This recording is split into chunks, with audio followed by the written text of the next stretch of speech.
Bugun bolaligim tugab, yangi davr boshlanganiga 2 yil bo'ldi o'rtoqlar. Alloh rahmat qilsin. Otamni o'tganlariga 2 yil bo'ldi.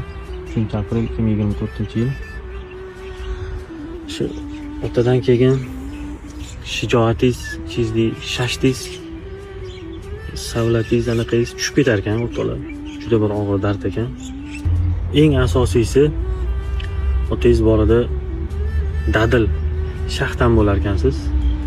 Otangizdan keyin shu narsa ancha suslashib qolar ekan.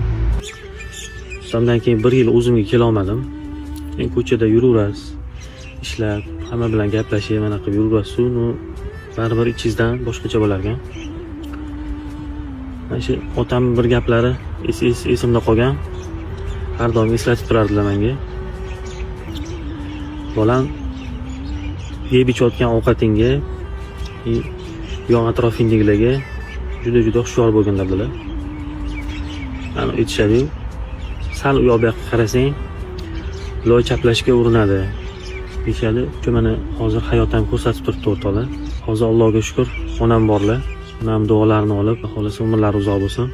Shuning uchun o'rtoqlar ko'pchiligimiz xotirjam bo'lib qolar ekanmiz. Yonimizdalar-ku, har doim yonimizda bo'ladilar, xotirjam bo'lib qolar ekanmiz. Ota-onasi borlar, ehtiyot qilinglar, duolarini olinglar.